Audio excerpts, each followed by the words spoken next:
you're very welcome to this Marathon Spotlight event, which is taking us on a 13-hour journey around the globe. Today, along with a lot of other people around the world, we're celebrating International Day of Women and Girls in Science.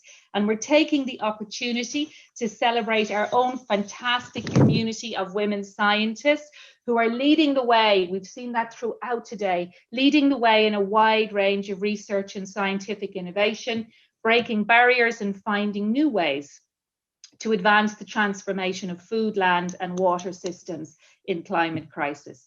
For those I haven't had the pleasure to meet before, my name is Fiona Farrell and I lead CGIR's function that works to advance gender equity, diversity and inclusion in our global workplaces, or GDI for short. We in the GDI function, we just very recently celebrated our first birthday.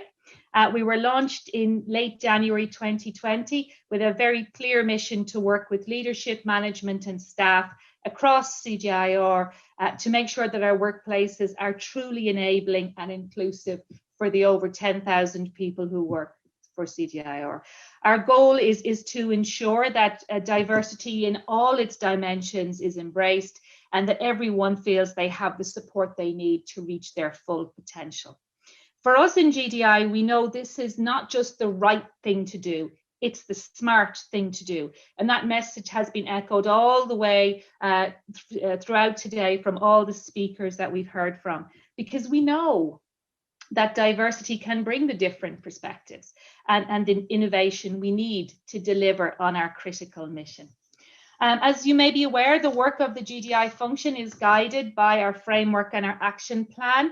If you'd like to learn more about what we do, join training programs, read our guides, all of that is available through the GDI webpage, and you can see the details on the screen right now. And you're very welcome to come visit us on that page and ask us any questions. Among the many initiatives that we've had the honor of supporting in 2020 has been the launch of a new employee-led resource group called WIRES, Women in Research and Science. And WIRES aims to bring together all of us in the global community who seek to support our incredible women scientists, providing them with really supportive and safe spaces to meet and to learn and to grow. Today, we're recognizing the significant contributions of women scientists by showcasing just a sample of their exciting and innovative work. As we continue on our 13-hour journey now, we remind you of a few housekeeping rules that you can see on the screen. We invite you to submit your questions and your comments via the Q&A box. And please do feel free to reach out to Thomas if you have any technical difficulties. We also invite you to join the WIRES group using the contact details on the right-hand side of your screen. All that's left for me to do now is to once again congratulate our IFPRI colleagues. It was absolutely lovely to have your presentations. We've learned such a lot. And it's now my great pleasure to welcome the speakers for our 12th Power Hour of the day, which is being hosted by IFPRI. Handing over to you. Thank you. Thank you, Fiona. Welcome to the penultimate hour of CGIAR WIRES Marathon event on the occasion of International Day of Women and Girls in Science. I'm Dr. Muzna Alvi. I'm Research Fellow at IFPRI, and I'm IFPRI's WIRES representative based in India. Today, we will be hearing from senior IFPRI researchers who are among the leading researchers in their field globally, as well as from their daughters, who have also embarked on careers in research and science. It gives me great pleasure to be moderating this event. We have an exciting and amazing panel of women scientists with us today. First, I'd like to welcome Dr. Ruth Meinzen-Dick, who's a senior research fellow at IFPRI. She has over 30 years experience in transdisciplinary research with over 150 peer-reviewed publications. She is a recipient of the Elinor Ostrom Senior Scholar Award on Collective Governance of the Commons. And we are also joined by her daughter, Ruth Meinzen-Dick, who is a PhD candidate in agriculture and resource economics at UC Davis. Also joining us is Dr. Jemimah Njuki, IFPRI Director for the Africa region. Jemimah has more than 20 years of experience in the agriculture sector in Africa and Asia, with a particular focus on women's empowerment. She has previously held senior positions with IDRC and ILRI and is recipient of the 2017 Aspen New Voices Fellowship. With her today is her daughter, Tamara Muthoni, who is just about to finish high school and is planning to pursue a career in medicine. And finally, we are joined by Dr. Marie Ruel, Director of IFPRI's Poverty, Health and Nutrition Division. Marie has more than 2 decades of experience working on food insecurity and nutrition challenges and poverty. In 2019, she was awarded the American Society for Nutrition's Kellogg Prize for Lifetime Achievement.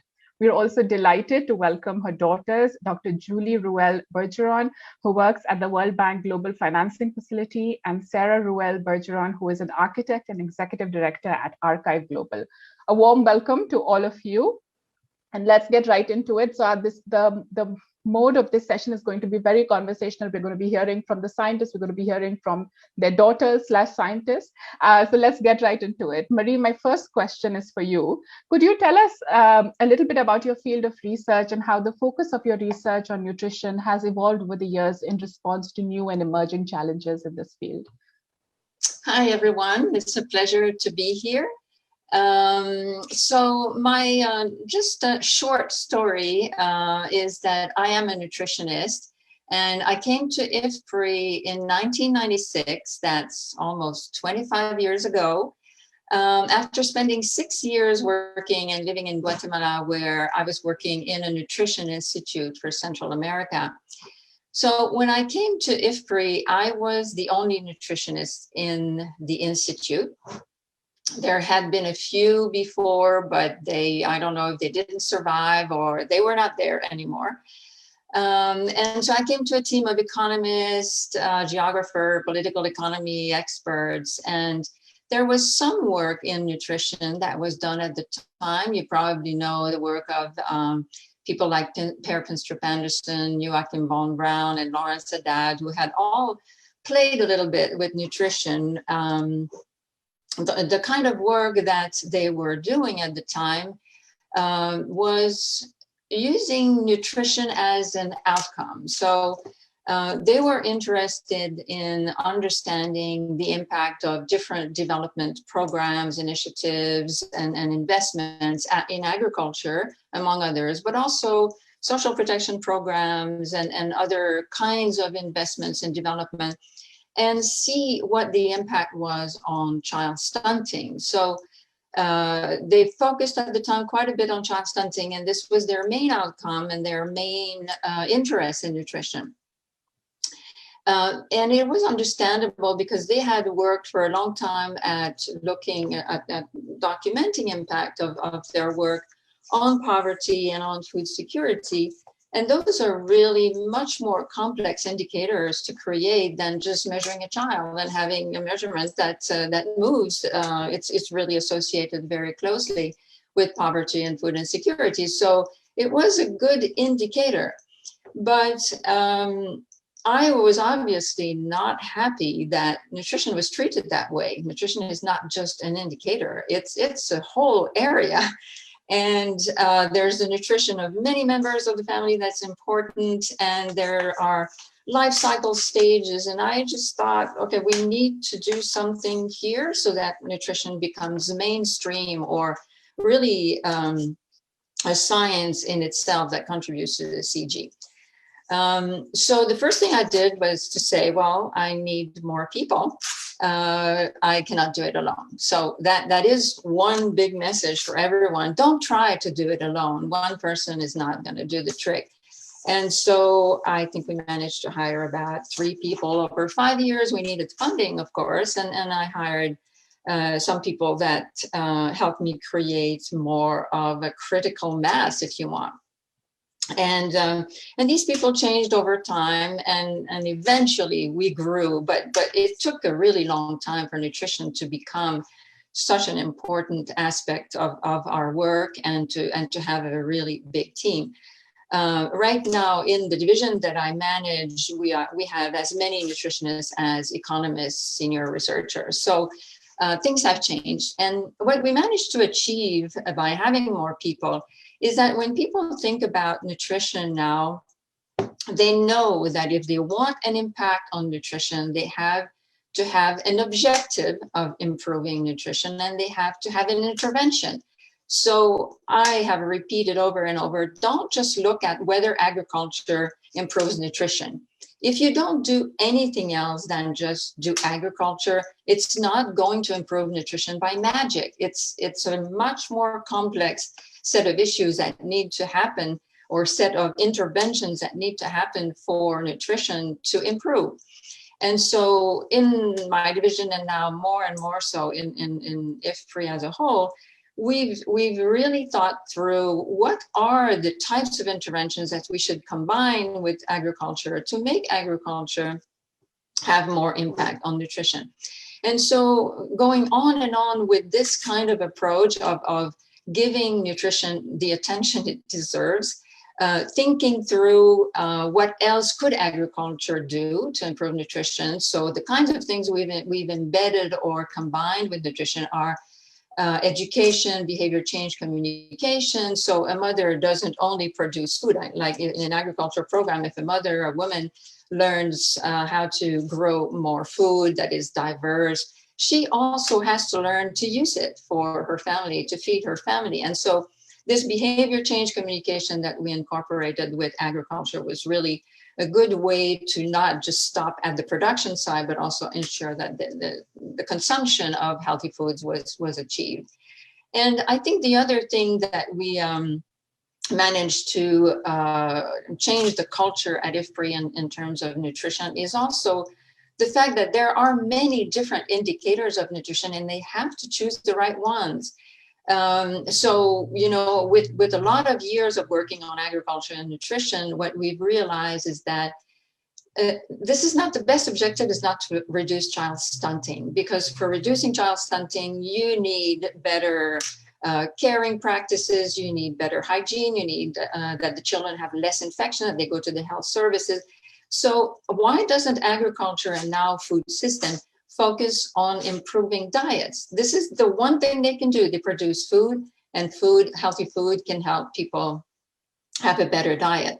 So now the work has also changed from agriculture to food systems. Everybody talks about food systems, but in the context of food systems for nutrition, we are looking at diet. We're looking at some outcomes of overweight and obesity, not just child stunting, but maternal anemia as well, maternal nutritional status and all of that. So I feel that we have gone a really, really long way with nutrition at IFPRI, and we're transferring all of this knowledge now to the new CGIAR and hoping to have even more impact at a larger scale by incorporating more nutrition in the work of the whole CGIAR.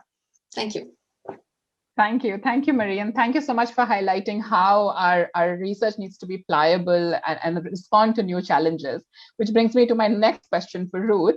Ruth, like everyone else, the pandemic has shifted the way we work and what we work on. Could you reflect especially on how your research trajectory and the topics that you work on have changed over this last year in response to the pandemic, and how you see it changing even further, at least in the medium term going forward?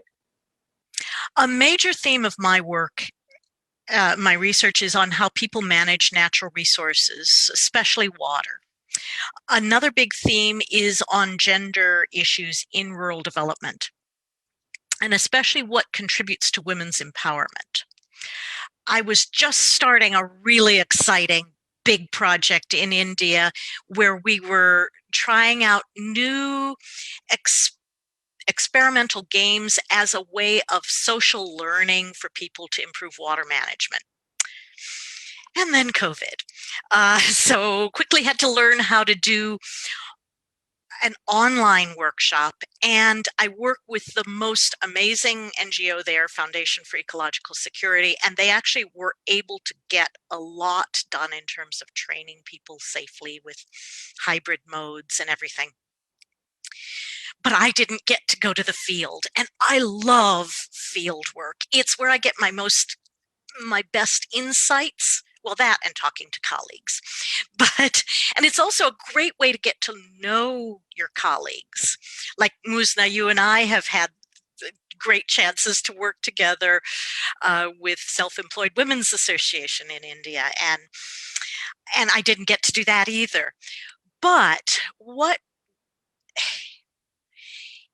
with the pandemic, it was especially frustrating because we knew that it was really hurting people, but we didn't necessarily know how, especially what are the gender differences in the way it was playing out. And so we switched to doing phone surveys. And I have to give lots of credit to you and your team in Delhi for implementing these in India and Nepal, where we got to at least interview and find out what was going on. We also learned a lot about, there was suddenly this great enthusiasm. Oh, great, we can just do phone surveys in the future. We don't have to do all the expense of, that hot work of going out to the field and meeting somebody face to face. Well, maybe you can't weigh babies remote, but everything else you can do by phone. Not quite so much. You learn what are the systematic biases. P.S. Women are less likely to own phones especially in South Asia, and when they might not even be allowed to use them. So looking at what are the biases you get from different ways that you are interviewing people was really helpful. But I think it was still very useful that we were able to find out what was going on and tell the stories of these women and men. What are the differences? To help draw attention to what are the needs, what are the impacts, and part of it was just, it gave me a sense of agency. I didn't feel like I was totally unable to do something to contribute to figuring out what are the best responses to COVID. So. Thank you, Ruth. And that's really interesting. Some of these operational challenges with data collection over the phone has been the highlight of my research this last year as well, and working with you. So thank you for that shout out. Jemimah, my next question is for you, and this is a big one. What, according to you, is the one topic of research that merits urgent attention and funding? And what role do you see for women scientists, especially from IFPRI and CGIAR, in that field? Thank you, Muzna. I think what comes to mind right now, and what we are all talking about really, is food systems, and how to make sure that our food systems can actually nourish people, that they can actually provide the healthy diets that Marie was talking about.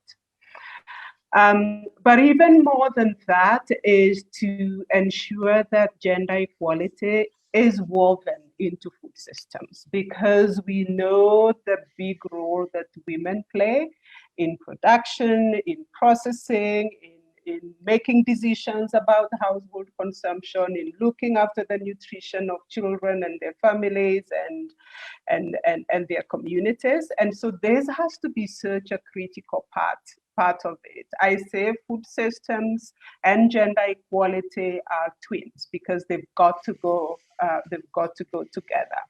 And this is where I also think that the CGIAR has such a critical role to play, because it brings different kinds of research that actually contribute to food systems. So if you think about food systems, not just as production, but it's also protecting the environment. It's making sure that farmers have the right seed and the right inputs and the right agronomic practices. It's making sure that there's markets for this food, and that it's moving from where it is being produced to where it needs to be consumed. And there's the women in the CGIAR centers, and we've already seen, I joined in just as the team working on breeding at Africa Rise was speaking. The women scientists who are working on genetic improvement and making sure that crops being bred actually include the characteristics that women want in these crops, whether it is cooking time, whether it is marketability, whether it's high yielding. the ones that are working on agronomy and climate smart agricultural practices, the ones that are working on market research and policy research. And this is where it's also important to really think about science in its broadest sense, to bring in the researchers working on understanding behavior, what behavior needs to change so that food systems actually are healthy.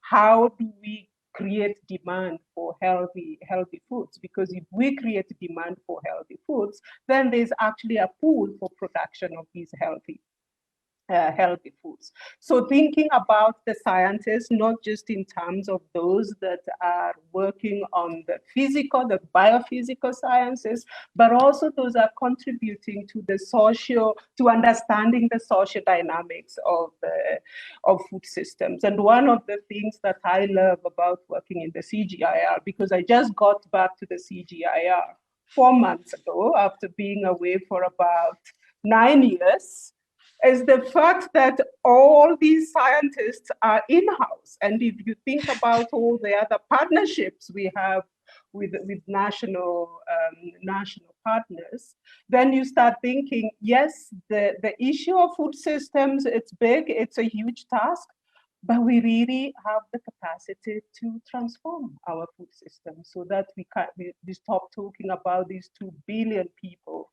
that still cannot access nutritious foods. It's really within our grasp. Right now, we just need the political will and the right investments to make this happen.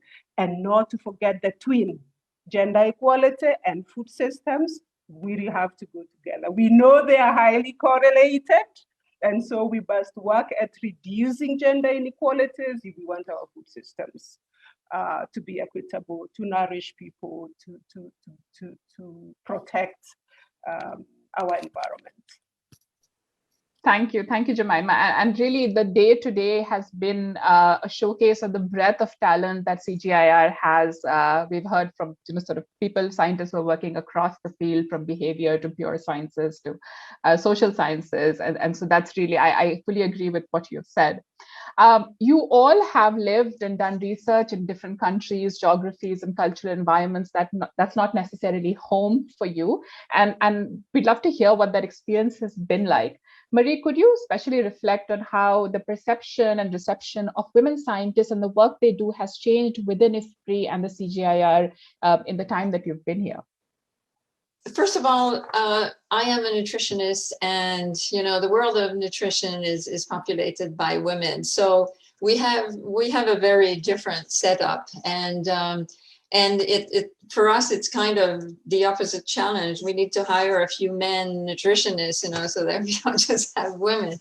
And but just my experience at IFPRI in my division with the hiring that we've been doing over time, I have to say that the pool, we usually hire people at the level of postdoctoral fellow, and then we hope that we will manage to keep them on and all the way to being leaders in the division. And we've had a lot of those, but interestingly, our pool of candidates when we hire postdoctoral fellows now is a lot more. There are lots and lot more women, totally qualified, of course, and eager to work in the CG and to work at IFPRI in this case. And so that has changed enormously. We're very happy with hiring women economists, and we have many that are an example of they stay on, they're good, they're fantastic. And so that has changed. At the beginning, it was really mostly a pool of men. And as I mentioned before, maybe I didn't mention before that when I came 25 years ago, I think there was only one other women researcher in my division, and now, of course, I think in my division we have actually more women than men. So Ruth, a similar question for you, but maybe from the point of view of people we work with in the different countries where we have projects. Do you see a shift in the way donors and partners see women scientists and then the work that they're doing? Yes. I mean, especially because I started out working in water, even though as a sociologist, there's a lot of women in sociology. Water is still is a quite male-dominated field, and I was kind of what is this creature? She's not a hydrologist, and she's not a man.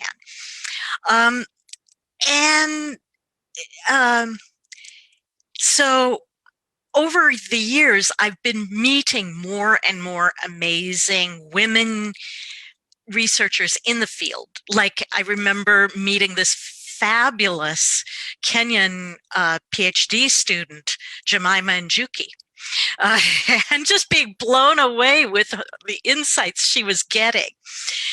I think as a foreign woman, you often don't have gender, because gender is socially defined. And so that enabled me to go back and forth. And so I could go interview men, but I could also be invited into the homestead. And that gave me a lot of really important insights, like about how water is treated separately, men's irrigation and women's domestic, but they're connected, and how do we bring them together? So that being able to cross boundaries, I think I used to feel like that I had a disadvantage being a woman, and finally I realized that no, actually, I have real advantages in being able to cross boundaries and get new kinds of insights. But you mentioned donors. Last year, I was at a workshop, and a man from the key donor organization made a point of always calling on a woman to ask the first question, because he said the research is that if a woman asks the first question, more women will speak up. He also used the Gender Avenger Tally app and about who was speaking. And at the end of every session, he'd say, guys, you took up X amount of the airtime and women only got Y amount. Over the course of him using that, suddenly there was more airtime for women to speak up, which I thought it was really important use of his position as a donor and a man to speak up on behalf of creating more equitable space. The point is that diversity, I really see it all the time, whether it's disciplinary diversity, gender, backgrounds that we're from, it really enhances the quality of our science. Thank you, Ruth. And thank you for pointing out that, people like us, we're in a position of power to change the narrative, and we really should use that power when we can. So that brings me sort of a good segue into the question I have for Jemimah. Jemimah, you've worked closely with women scientists in Africa and Asia, especially those who are in the national agriculture systems and who work at agriculture universities, who we partner with. Do you see a shift there similar to what Ruth and sort of Marie talked about in terms of their work and how they are received among their peers in the countries in which we work? Yeah, there have been fundamental shifts. So when I started my international research career, I actually sat in a national research program in Malawi. And I sort of had the first office in the block. So when you came in, I was the first person that you saw. And you cannot imagine how many people would just look at me and ask me where the researchers were, because they've come to see the researchers. They walked in and they didn't think I could be the researcher. I must have been sitting there like just answering phones and directing people to where the researchers were. But this picture has changed a lot, even within national programs. We've seen more research scientists that are women. We've seen some organizations that are now led by women scientists heading research departments, including biotechnology, engineering, and so on. But unfortunately, that change is not fast enough. It's not big enough. So when we look at the statistics, for example, in Africa, we still know that only 1 in 5 scientists are women, just about 25%. And only 1 in 7 are in research leadership. So change needs to happen faster, and it needs to be much more fundamental. But there's also a lot of things, especially donors and us as international partners can do.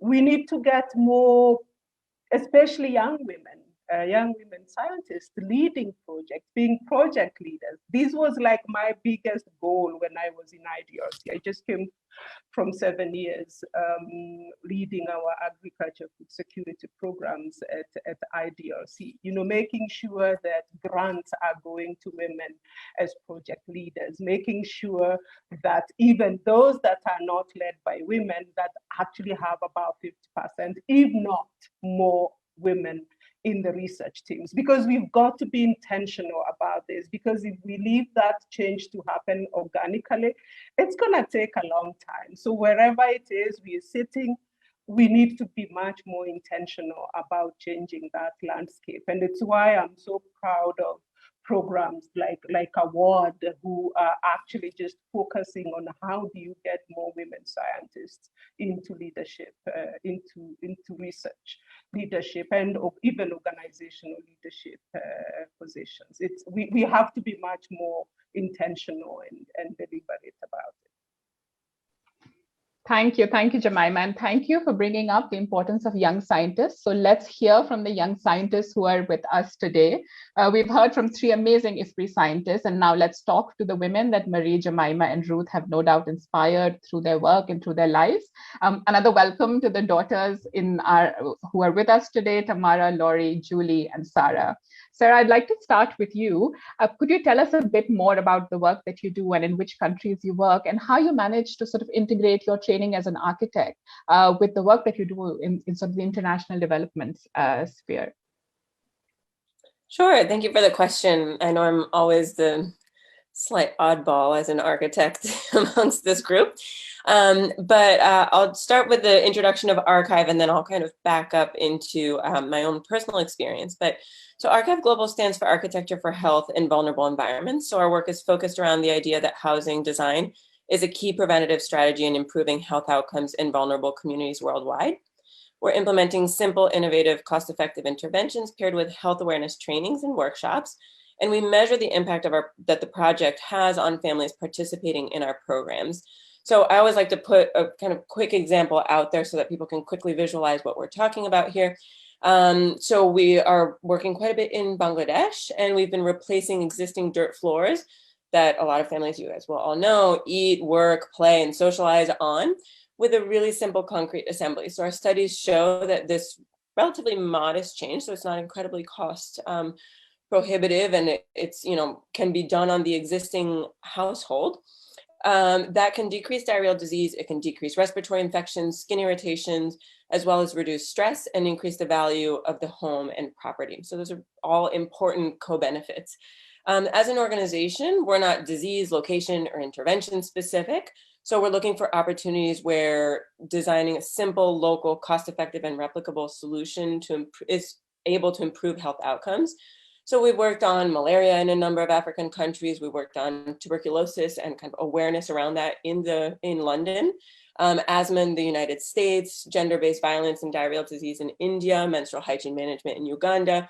So we're really trying to be opportunistic about what are some of the kind of health problems that we see and what are some design interventions that might address that. And for example, with menstrual health management, the idea was to ask the question, can the built environment help or not? We don't always know the answer, but we're always willing to kind of explore these topics in more depth and see where we can kind of insert the built environment in a way to help. So I'm a licensed architect that is fulfilling a childhood dream. So there's architects, and then you can go through the process of getting a license in architecture, which is 7 4-hour exams, 3 years of work. It's quite an intensive process. And in the United States, only 17% of licensed architects are women. So I was also kind of sticking up for women in my field by becoming a licensed architect. And I would say for women in architecture, things are still, it's not like nutrition. It's not all women and maybe all supportive women. There's a lot of difficulties there, but I'm not so entrenched in that particular field anymore. But so when I was 6 years old, we were living in Guatemala as a family, and it was my dream to become an architect. And I was seeing really interesting architecture because we were kind of seeing friends' homes and visiting, and there were some really beautiful things happening. And so I think that was part of my inspiration. But I also remember really distinctly that my parents would do field work, and they would come back with, you know, pictures and stories. And it seemed really obvious to me that it didn't matter the types of interventions on nutrition or food security that you did. It wasn't going to matter if you didn't fix the state of housing. That housing was just so incredibly inadequate. And I didn't have those words at the time, but I could see that housing was so inadequate that it was always going to be a barrier. And in 2013, I discovered Archive Global, which was encompassing, you know, these lifelong interests that I had but not been able to kind of fused together, because what I'm doing is not very common in architecture.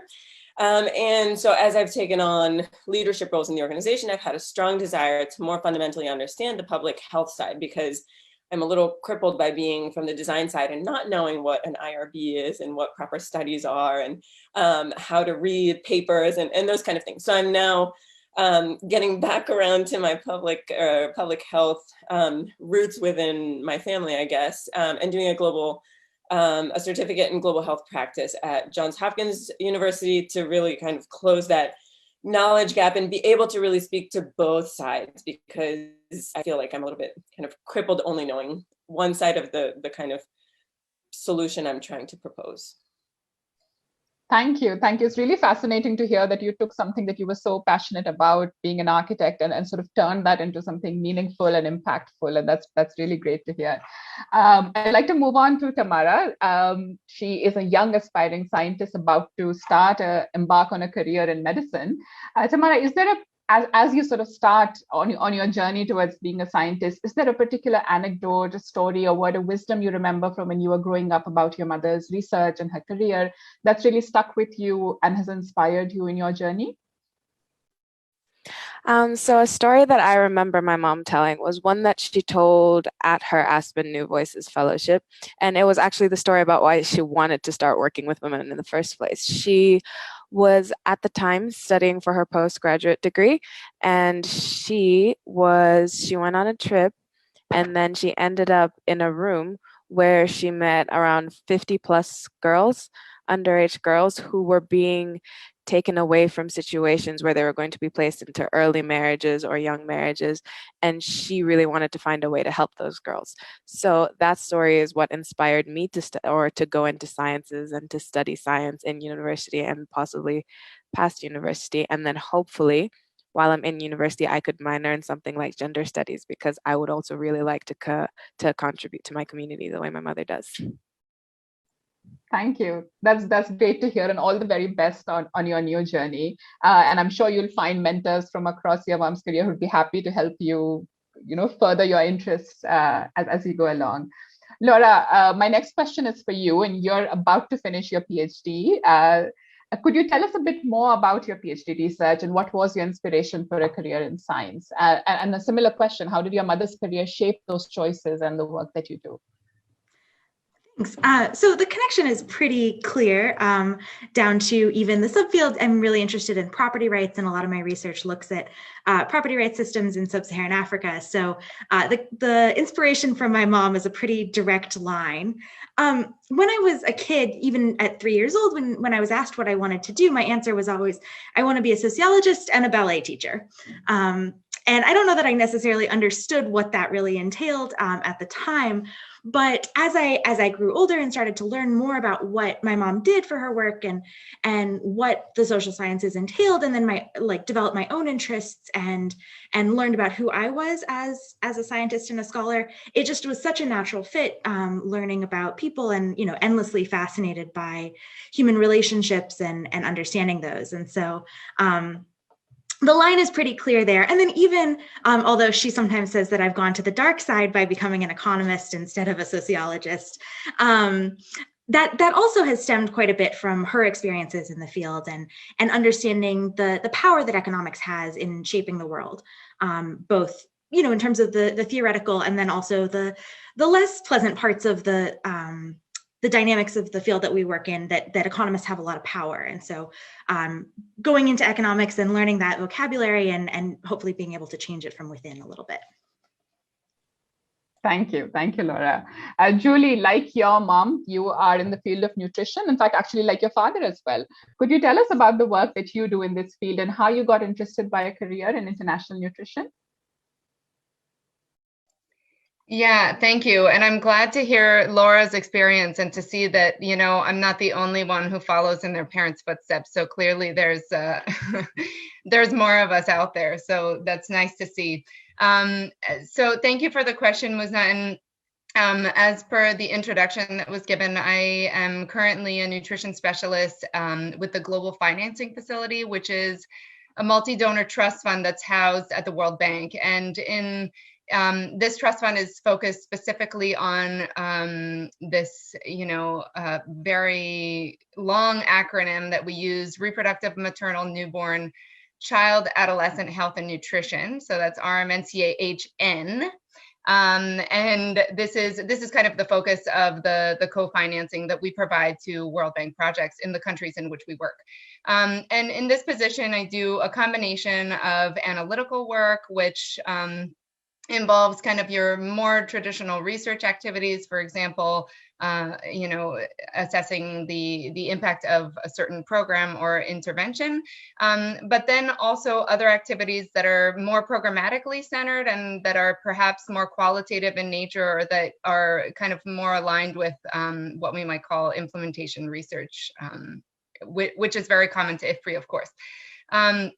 The other part of my work is centered on direct support to countries. So the GFF is engaged in 36 countries around the world. And so that support is typically done at the national level to, work with governments and provide kind of technical assistance in the design and implementation of large-scale programs that can include nutrition in varying ways and to varying degrees. For example, we have some programs that are kind of solely nutrition focused, but then we might have others that are more where nutrition is kind of a smaller component of a broader health or social protection or other type of programs. So I think, it's been very nice to have this balance between research and programs, and really having this opportunity to be at the nexus of where science meets implementation. And this is, I'm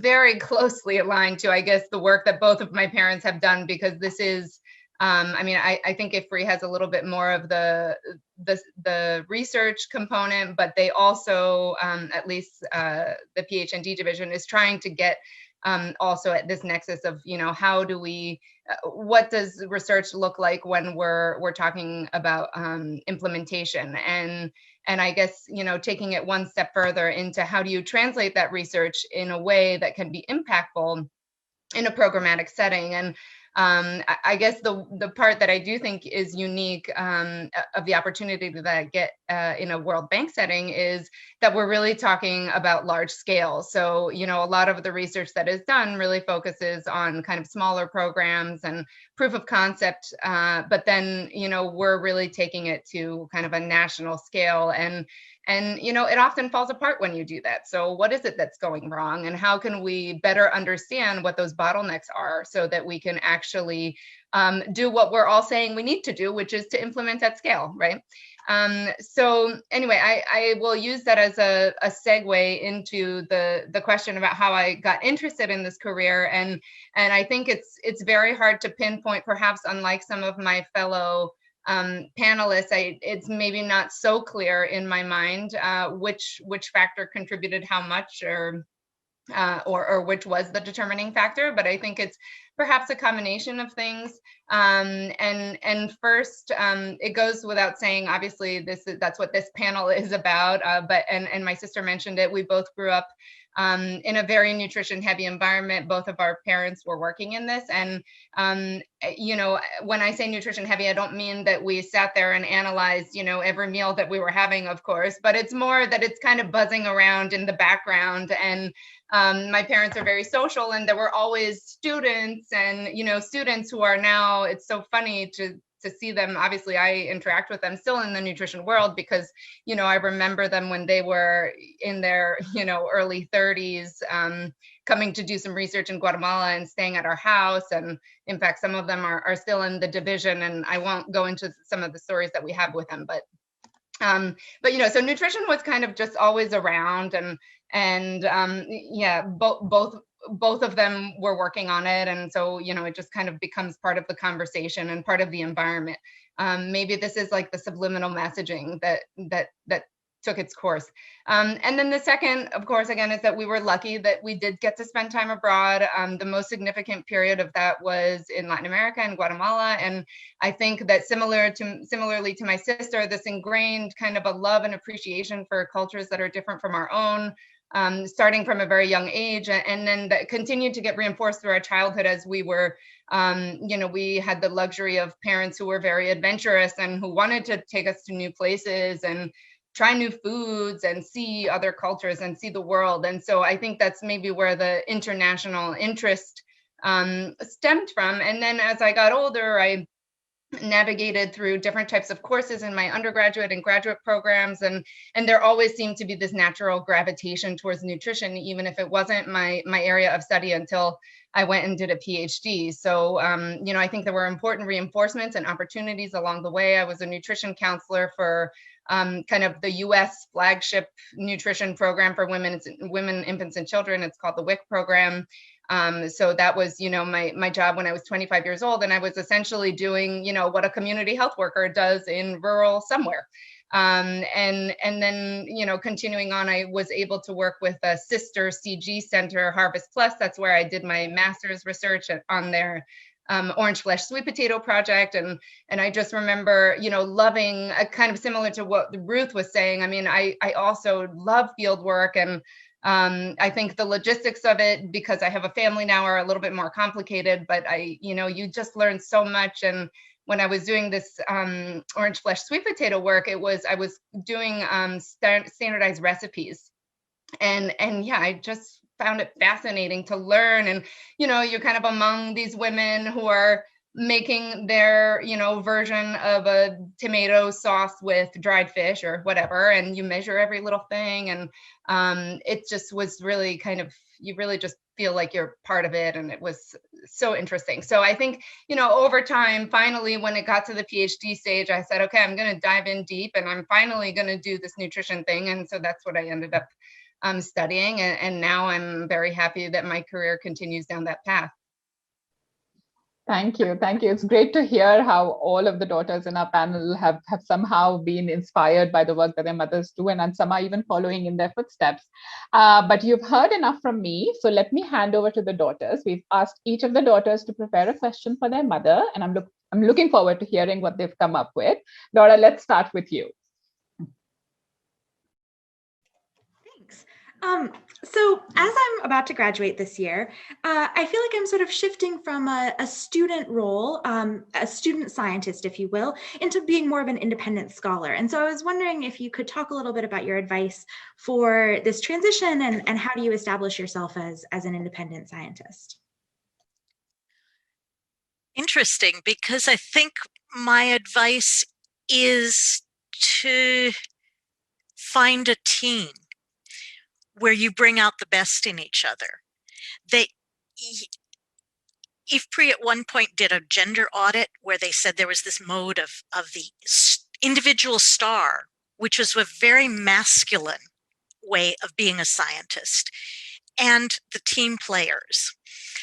For me, the joy of this is really being part of diverse teams where we bring out each contribute something and we bring out the best in each other. Find those people. And especially because you are a social person, you don't have to be the bookish nerd to succeed. To be a real scientist, you can go out and go to the field, you can talk to people. That's good. That's part of being a good scientist and a good researcher. Thanks, Ruth. Tamara, it's over to you. My question for Mom is, why did you choose to go back to research after working in RDRC? Why did you choose to go back to research? That's an interesting question.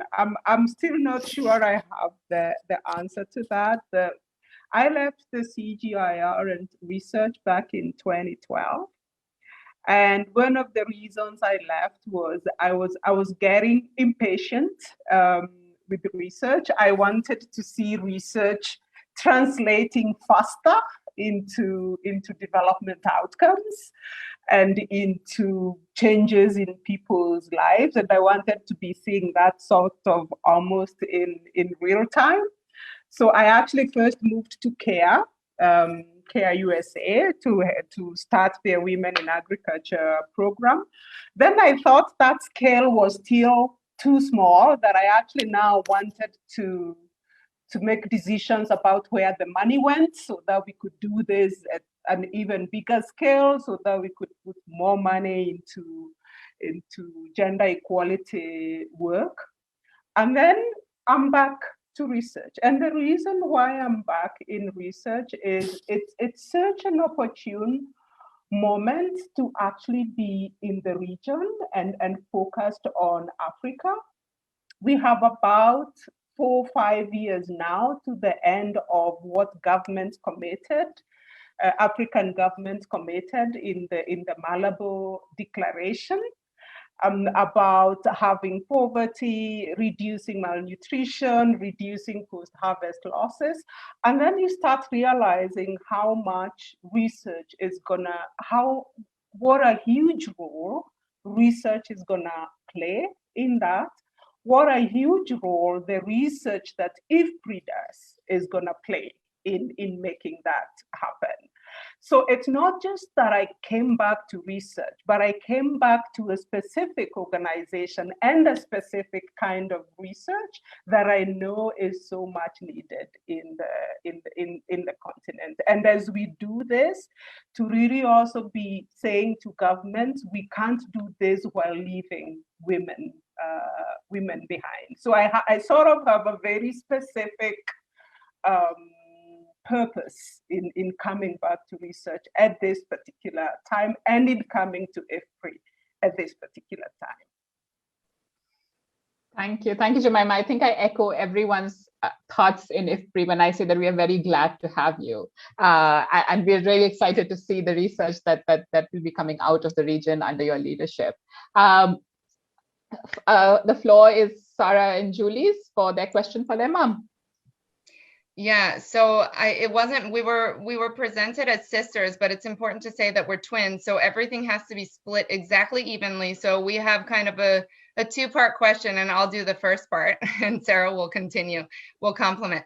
So the question is, has being a mother or even a grandmother now changed your research interest or your perspective about how to interact with your career? And so I'll follow up and say that Julie and I have talked about this in some detail. And, you know, I think we're both kind of new mothers, Julie more veteran than myself, but still kind of just a few years in. And we talked about some of the more immediate impacts motherhood has had on us and our work. So from a feeling of how important the work that we do is to creating a more fundamental understanding of the challenges that mothers face, you know, in our work and how we can tune our work better to respond to those. But we were thinking that you may have more of a career's worth perspective of motherhood and its impact on your work.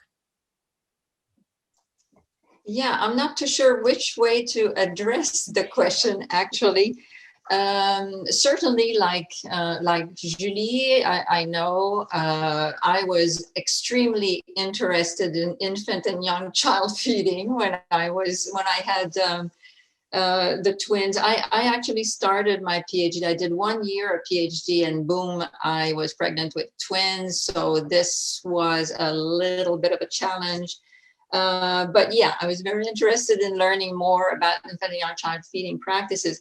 But in terms of how it affected my career, I think it is really a good question, because I was young and not really thinking very much about, how are we going to do this? We not only did we get a child, we got 2.